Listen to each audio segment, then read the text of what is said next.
Stepbrother burst into my home, and stepmom's shocking demand left me speechless. Growing up, life was simple. It was just me and my dad. My mom passed away when I was really young, too young to fully understand what was happening. I have only a few blurry memories of her smile, the way she used to hum while cooking, and the warmth of her hugs. After she was gone, it was just the two of us. My dad did his best to fill both roles, and honestly, he did a pretty good job. He was a hard-working guy, the kind who'd spend long hours at work but still make time for me. He never missed a school play or a soccer game, and we had our little routines. Friday nights were for takeout and movies, and Sundays meant pancakes and trips to the park. Looking back, those were the good days, even if we didn't have much. Things started to change when I was around 12. That's when my dad met Lisa. I remember the first time he brought her home. He was nervous, like a teenager on his first date. Lisa seemed nice enough at first. She smiled a lot, asked me about school, and even brought cookies. I could tell she was trying, and as much as I missed my mom, I wanted my dad to be happy. For a while, things were okay. When my dad married Lisa, I was about 12. I didn't have much say in the matter, and honestly, I tried to make the best of it. But it quickly became clear that Ethan, Lisa's son, was the golden boy. No matter what he did, it was always brushed under the rug, while I had to toe the line. Ethan was one of those guys who seemed to float through life without a care.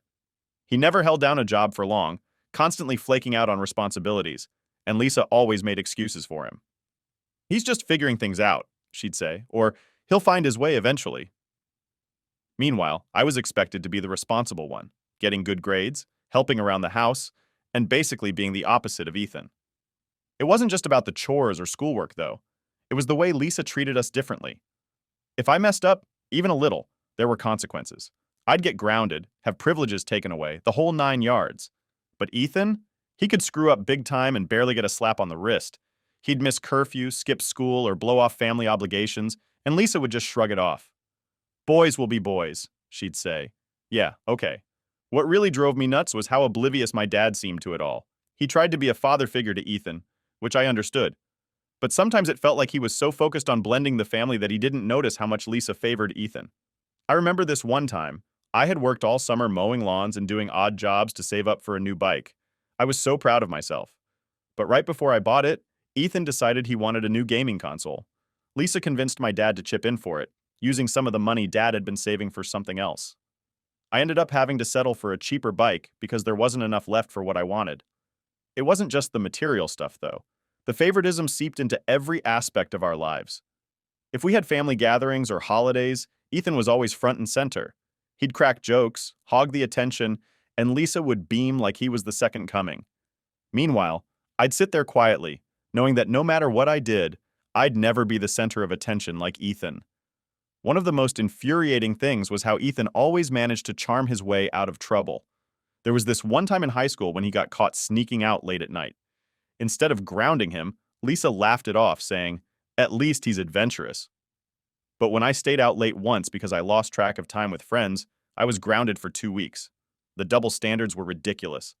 After high school, things didn't change much. Ethan bounced from one dead-end job to another, always quitting when things got tough. He'd spend months unemployed, lounging around Lisa's house while she cooked, cleaned, and catered to him like he was a guest. She'd say he was just in a rough patch or trying to find his passion. Meanwhile, I was busting my butt, working full-time, and trying to carve out a life for myself. It wasn't like Ethan was a terrible person or anything. He wasn't malicious or mean, just lazy. He didn't have any drive or ambition. And Lisa's constant coddling only made it worse. She was always there to bail him out, whether it was covering his rent when he couldn't pay or making excuses for his latest job loss. I lost count of how many times she asked me to help him out, lend him money, or give him a place to crash. And every time, I'd have to remind her that Ethan needed to stand on his own 2 feet. One time, I actually tried to talk to Ethan about it. I told him he needed to step up, find something he cared about, and stick with it. He just shrugged and said, "I'll figure it out eventually." That was his go-to line. Always eventually. Never now. It was frustrating to watch, but what could I do? Lisa wasn't going to change, and Ethan wasn't going to grow up as long as she kept enabling him. What made it harder was that Lisa never saw anything wrong with how she treated us. In her eyes, she was just being a good mom, looking out for her kid. But to me, it felt like she was undermining everything I worked for. I had to claw my way to every bit of success, while Ethan coasted along, knowing Lisa would always have his back. My dad noticed, of course. He wasn't blind. But he wanted to keep the peace, so he stayed quiet more often than not. I think he hoped things would balance out eventually, that Lisa would come around and treat us fairly. But they didn't. The favoritism grew more blatant, and the tension in the house was impossible to ignore. One of the worst parts was how isolated I started to feel. The house that once felt like a safe haven began to feel like a battleground. I was always on edge, always waiting for the next unfair punishment or the next time Lisa would cover for Ethan while throwing me under the bus. It wasn't just the little things, like who had to do the chores or who got the last piece of cake. It was the constant reminder that in Lisa's eyes, Ethan was her priority. Even though I tried to keep my head down and focus on my own life, it was hard not to feel the weight of it all. My dad did his best to be there for me, but I could see the toll it was taking on him too. He wanted to keep the family together, to make this new life work, but it was clear that the balance was off, and it wasn't getting better. By the time I was a teenager, I was counting down the days until I could move out. I didn't hate my dad, not by a long shot, but the house didn't feel like home anymore. It felt like a place I had to endure, a place where I wasn't fully welcome. When I finally moved out, it was a relief. I found a tiny apartment, started working, and tried to build a life for myself. It wasn't easy, but it was mine. I didn't have to deal with Lisa's favoritism or Ethan's antics anymore. I could breathe. Fast forward a few years, and life took a turn I wasn't expecting. My dad passed away. It wasn't sudden, he'd been sick for a while, but it didn't make it any easier. Losing him felt like losing the last connection to those simpler times, the days when it was just the two of us against the world. After the funeral, there was the matter of the will. I wasn't expecting much. My dad had always been a hard-working man, but we weren't rich. Still, he left me a modest inheritance, a way to help me get ahead. It wasn't life-changing, but it was enough to give me a fresh start. With that inheritance, I made a decision. I was tired of just scraping by, of living in cramped apartments, and feeling like I was always one step behind. I wanted more. So I started looking for a place in the city, a place I could finally call my own. It wasn't easy. The city is expensive, and finding the right spot felt like a never-ending process. But after weeks of searching, I found it. A sleek, modern apartment in a great neighborhood. It had everything I wanted: space, light, and a view that made me feel like I was on top of the world. Using part of the inheritance for the down payment, along with my savings and a loan, I made it happen. Moving in felt surreal. For the first time in a long time, I felt like I had control over my life again. This was my space, my fresh start. I thought that with my dad gone and a new home to focus on, I could finally leave the past behind. But as I stood in that new apartment, looking out at the city lights, I couldn't shake the feeling that my fresh start might come with a few strings attached. Little did I know the past wasn't done with me yet. So I was just getting into a groove with my new apartment, finally feeling like I was building a life for myself away from all the family drama. Things were quiet, and I was finally able to breathe a little. But of course, Lisa couldn't let me have that peace for long. One day I got a call from her and she wanted to meet up. She didn't say much over the phone, just that it was important and we needed to talk in person. I figured, okay, maybe she finally accepted that I wasn't going to take Ethan in, and she just wanted to hash things out one last time. I wasn't thrilled about meeting her, but I agreed. I thought it'd be easier to get it over with face to face. We arranged to meet at this cafe near my place. It was a nice spot, one of those places with decent coffee and a relaxed vibe. I got there a bit early, grabbed a table by the window, and waited. Lisa walked in about 10 minutes later, but she wasn't alone. Behind her was Ethan, and honestly, I felt my stomach drop. This wasn't going to be a simple chat. Lisa sat down first, giving me this tight smile like she was trying to play nice, but it was clear she had an agenda. Ethan slid into the seat next to her, looking as uninterested as ever. The moment they were both settled, Lisa launched right in. "Thanks for meeting with us," she started, like we were at some kind of business meeting. "I wanted to give Ethan a chance to talk to you directly." I just stared at her, not saying anything, waiting for whatever she was about to hit me with. Ethan, of course, didn't say a word at first. He just sat there, picking at the sleeve of his hoodie, avoiding eye contact. It was Lisa who kept the conversation going. "Look, Ethan's in a tough spot right now," she said, leaning in a little like she was about to share some big secret. "He really needs a place to stay, and your family. I just don't understand why you're being so stubborn about this." I could feel my frustration building. "Lisa," I said, keeping my voice as calm as I could, "we've been over this. I can't take Ethan in. I've got my own life to manage, and I can't have him crashing at my place." Before Lisa could respond, Ethan finally spoke up. "It's just for a little while," he muttered, not even looking at me. I'll get back on my feet, I promise. That was rich coming from him. I'd heard that promise before, and it never meant anything. I sighed, rubbing my temples. Ethan, I've got nothing against you personally, but this isn't about just giving you a place to crash. You need to figure things out, man. You can't keep relying on other people to bail you out. Lisa jumped in again, her tone getting sharper. You know, your father would have wanted you to help. He always believed in family, and I can't believe you're turning your back on us. That hit a nerve. Bringing Dad into it was a low blow, and she knew it, but I wasn't about to back down. My dad also believed in working hard and standing on your own 2 feet. I shot back. I've worked my ass off to get where I am, and I'm not about to throw that away because you think I owe Ethan something. Things got heated after that. Lisa started going on about how Ethan had no one else, how I was being selfish, and how I was letting the family down. Ethan just sat there, looking like he'd rather be anywhere else, which honestly pissed me off even more. If he wanted help, he could at least look like he cared about the conversation. At some point, Lisa dropped the bombshell she'd clearly been saving for the right moment. If you don't help, I'll have to take legal action, she said, her voice cold. You used part of the inheritance for that apartment, and technically Ethan has a claim. That was it. I felt my blood pressure spike. Are you serious right now? I snapped. You're really going to drag this into court just to force me to take Ethan in? Lisa didn't even flinch. I'm just doing what's best for my son, she said, like it was the most reasonable thing in the world. I couldn't believe it. She was willing to wreck our already strained relationship just to push this on me. I stood up, grabbing my jacket. You know what, Lisa? If that's how you want to play it, fine. Do what you have to do, but don't expect me to roll over and let you walk all over me. With that, I walked out of the cafe, leaving them sitting there. I was fuming. I couldn't believe the lengths Lisa was willing to go to. The whole thing felt like a setup from the start, like they'd planned this ambush together. And the worst part? I knew this wasn't the end of it. Lisa wasn't going to give up that easily, and Ethan was going to ride this out as long as he could. On my way home, I couldn't help but replay the whole conversation in my head, thinking about all the ways I could have handled it differently. But deep down, I knew there was no winning with Lisa. She'd always find a way to twist things to her advantage. By the time I got back to my apartment, I was exhausted, both mentally and emotionally. I dropped onto the couch, staring out the window at the city lights, trying to figure out what my next move would be. One thing was clear, though. This fight was far from over. After that ambush at the cafe, I thought maybe, just maybe, Lisa would take the hint and back off. But nope. A couple of days later, I got an email from my dad's old attorney. It was one of those "we need to talk" kind of emails that never means anything good.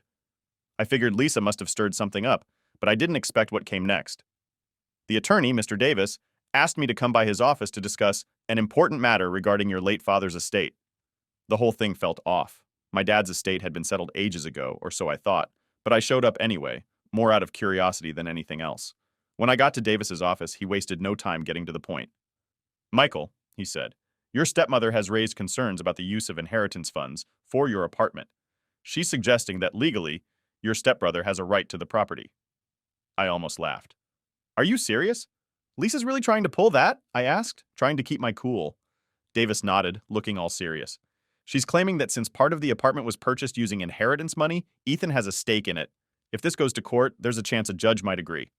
Now, I'm no lawyer, but even I could see how ridiculous this sounded. Davis, come on. The inheritance was split between us, fair and square. I used my share along with my own savings and a loan to buy the place. Ethan got his share too. What he did with it is his business. That's true, Davis said, leaning back in his chair. But the law can be tricky when it comes to family disputes. Lisa's argument is weak, but if she pushes hard enough, it could become a headache. Great. Just what I needed. A legal headache, courtesy of Lisa. I left the office feeling like I'd been sucker punched. I couldn't believe she was willing to drag this mess into court, all because I refused to let Ethan crash at my place.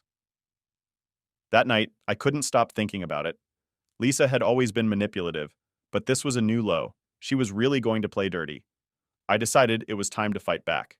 The next morning, I called up a lawyer I'd been recommended by a friend, someone who specialized in estate disputes. If Lisa wanted a fight, I wasn't going to roll over. When I met with my new lawyer, Sarah, she was quick to get down to business. Michael, do you have any documentation of how the apartment was paid for? She asked. Yeah, I've got all the receipts, bank statements, everything, I said. The inheritance only covered about 10% of the cost. The rest was my savings and a loan. Sarah nodded, looking satisfied. Good. That's going to help. But we need to dig a little deeper. I want to make sure there are no surprises. Surprises. That word stuck with me. With Lisa, there were always surprises. And sure enough, it didn't take long for one to pop up. A week later, Sarah called me into her office.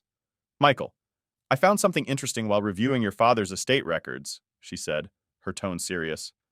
What kind of interesting? I asked, bracing myself. There are assets that were never disclosed during the initial settlement. Investments, property, accounts that your father owned but were somehow overlooked. It seems Lisa didn't report them when the estate was divided. I sat there, stunned. Wait, you're telling me Lisa hid assets from me? That's what it looks like, Sarah said. If these assets were part of your father's estate, they should have been included in the inheritance split, but Lisa claimed them as her own. I couldn't believe what I was hearing. Lisa had always been shady, but this was next level. She'd actually hidden a chunk of my dad's wealth and kept it for herself. And now she had the nerve to come after me for my apartment? What do we do now? I asked, my mind racing. Well, Sarah said, we have two options. We can file a claim to contest the original estate settlement, which could lead to a lengthy court battle. Or we can use this as leverage to get Lisa to back off. I didn't need to think twice. Let's go after her, I said. If she wants to play dirty, fine, but she's not getting away with this. Over the next few weeks, things got intense. Sarah and her team gathered all the evidence, and it turned out Lisa had been sitting on a small fortune. Investments, a rental property, even a few hefty bank accounts. All of it hidden from me when the estate was divided. Meanwhile, Lisa was still trying to push her claim on my apartment. She'd even roped in a few family members to pressure me, sending messages about how family should stick together and Ethan needs your help. It was all nonsense, and I wasn't buying it.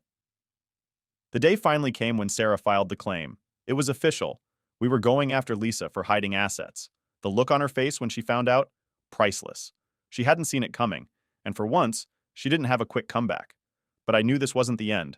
Lisa was a fighter, and she wasn't going to go down without a fight. Still, I felt a sense of relief.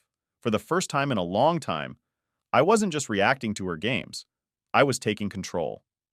As we prepared for the legal battle ahead, I couldn't help but think about how things had gotten to this point. Lisa had always been about control, about making sure Ethan had an easy ride.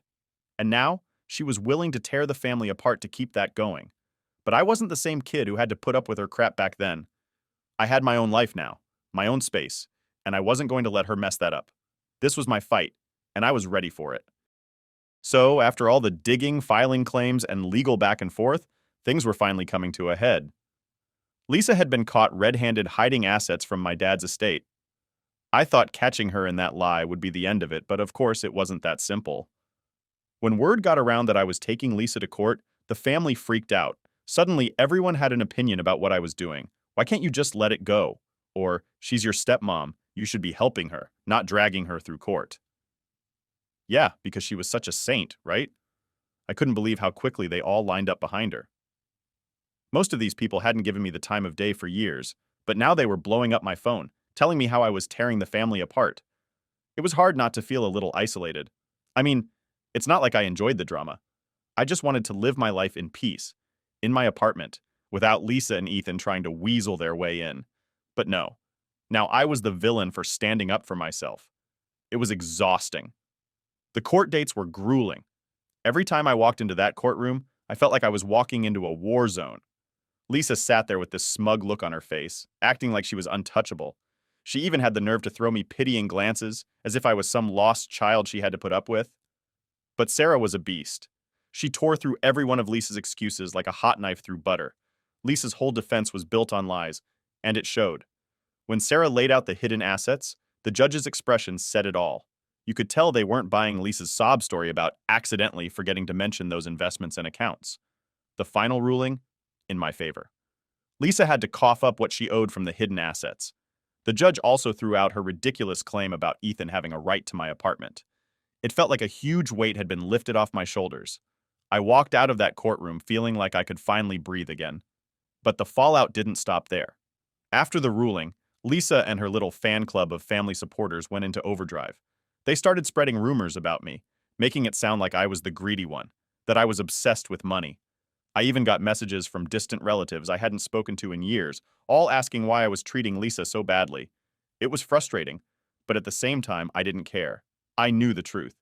Lisa had tried to scam me, plain and simple, and now that she'd lost, she was doing everything she could to save face. I wasn't about to let her nonsense get to me. I had bigger things to focus on. But then, Ethan showed up. I hadn't heard from him since the ambush at the cafe, so seeing him on my doorstep was a surprise. He looked rough, like he hadn't slept in days, and for a second I almost felt sorry for him. Almost. "Can we talk?" he asked, his voice low and hesitant. I wasn't in the mood for another guilt trip, but I let him in. We sat down and he started rambling about how Lisa had kicked him out after losing the case. She was selling the house and didn't want him around anymore. He was desperate and needed a place to stay. I cut him off before he could get too deep into his sob story. "Ethan, we've been through this. I can't help you. You need to figure this out on your own." He nodded, looking defeated. "I know, man. I don't have anywhere else to go." It was hard to hear. Despite everything, I didn't hate Ethan. He wasn't a bad guy, just lazy and too used to having Lisa bail him out. But I couldn't be the one to save him. If I let him stay, it would just be another cycle of him relying on someone else to fix his problems. "I can't let you stay here," I said firmly. "You need to find another solution." He didn't argue. He just stood up, thanked me for hearing him out, and left. It was the most mature interaction we'd ever had, which honestly was kind of sad. After that, things started to settle down. Lisa faded into the background, probably busy trying to salvage what was left of her reputation.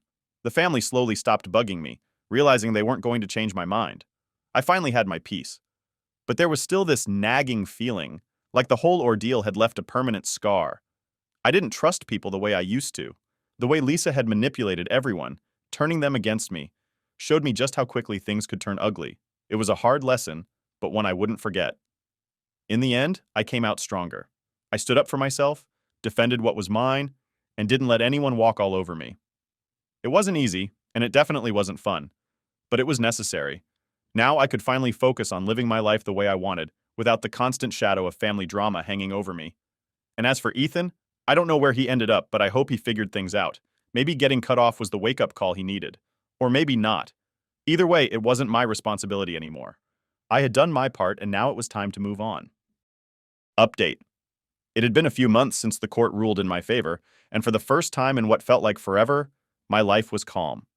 No constant phone calls from Lisa, no guilt trips, no unexpected visits. I had finally settled into a routine, focusing on myself and my new life in the city.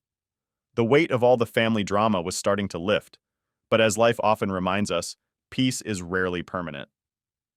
One evening, I was lounging on the couch halfway through a movie when my phone buzzed. At first, I thought it was just another spam call or a notification, but when I checked the screen, I saw her name, Lisa. My first instinct was to ignore it. After everything she put me through, what could she possibly want now? But something in me, maybe curiosity, or just the lingering sense of duty, made me pick up. "Hello?" I answered, keeping my voice neutral. There was a pause on the other end, and then her voice came through, softer than I'd ever heard it. "Michael, it's me." "I know," I replied a bit coldly. "What do you want, Lisa?" Another pause. This wasn't the usual confident, manipulative Lisa I was used to. She sounded defeated. I need your help," she finally said. I let out a sigh. Of course she needed help. She always needed help. "Help with what?" "My life's fallen apart since the court case," she said, her voice trembling slightly. "The house. It's gone. I had to sell it. The money's almost gone too. Michael, I've got nothing left." I stayed silent, letting her words sink in. Part of me wanted to feel smug, to tell her this was exactly what she deserved. But there was no satisfaction in hearing her like this.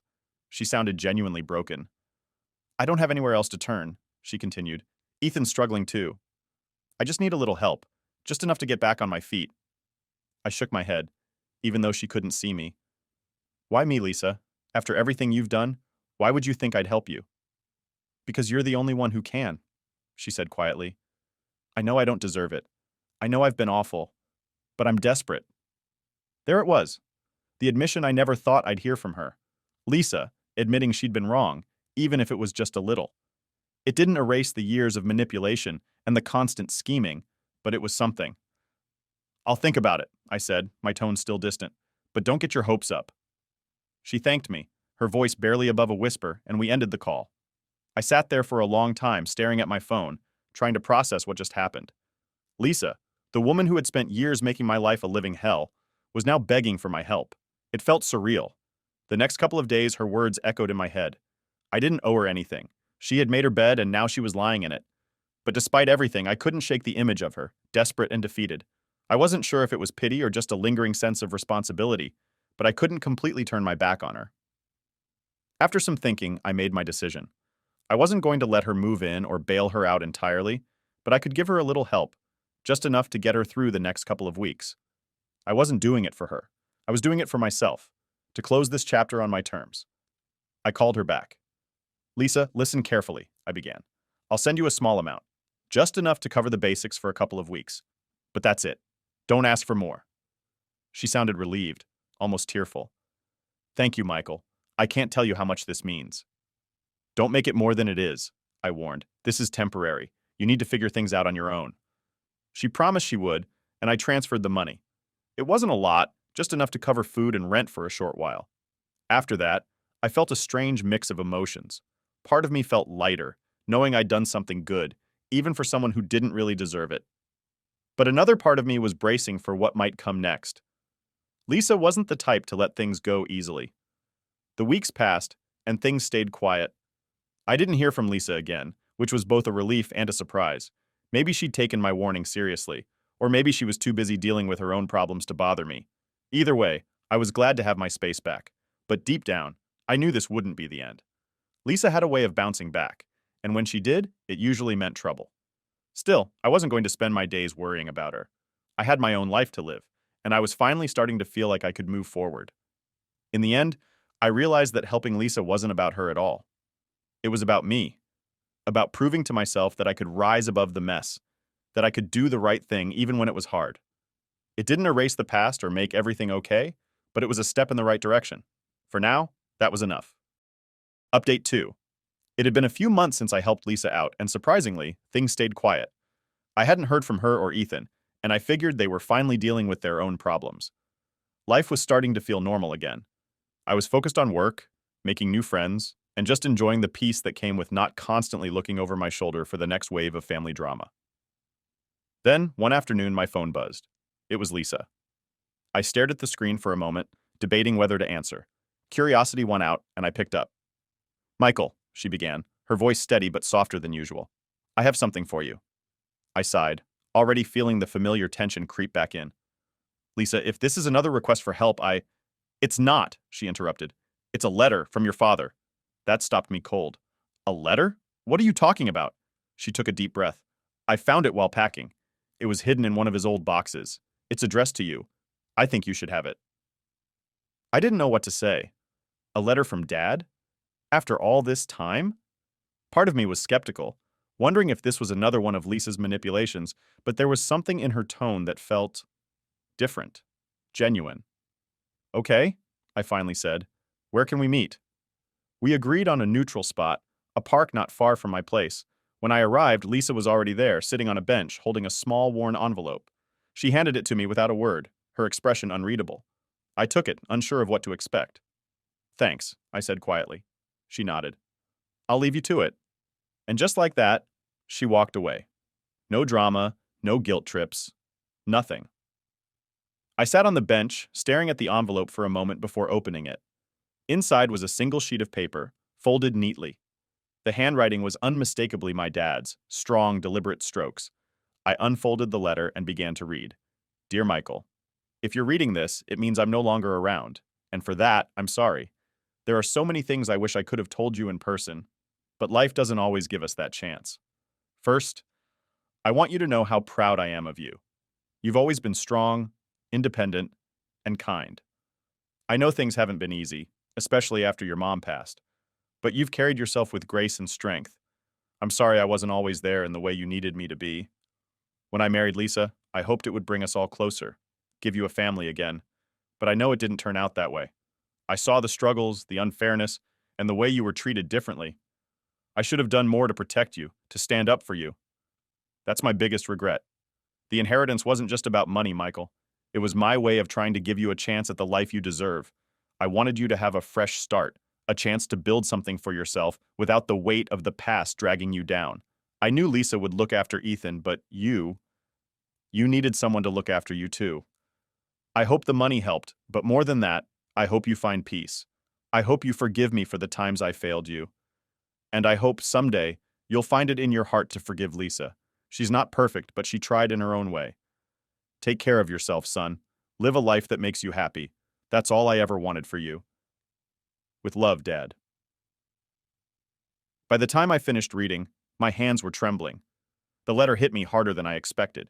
All the emotions I'd buried, the anger, the sadness, the longing, they all came rushing back at once. I sat there for a long time just processing everything. My dad knew. He knew how hard it had been for me, and he regretted not doing more. That acknowledgement, even years later, meant more than I could put into words. And Lisa? She had held on to this letter, kept it hidden until now. For once, it felt like she wasn't trying to manipulate or control the situation. She simply gave me something that belonged to me, no strings attached. I wasn't angry at her anymore. Maybe it was the letter, or maybe I'd just grown tired of holding on to all that resentment. But whatever it was, I felt a sense of release.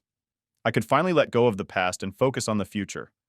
But forgiving Lisa didn't mean I wanted her back in my life. I couldn't go back to the way things were, and I wasn't interested in rebuilding a relationship that had caused me so much pain. This was closure, plain and simple.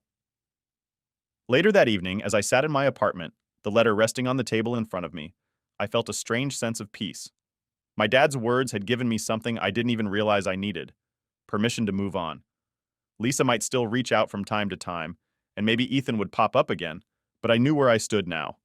I didn't owe them anything, but I didn't have to carry the weight of our shared past anymore either. I folded the letter carefully and placed it in a drawer.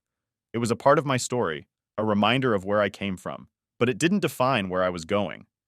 For the first time in a long time, I felt like I could truly move forward, and that was enough.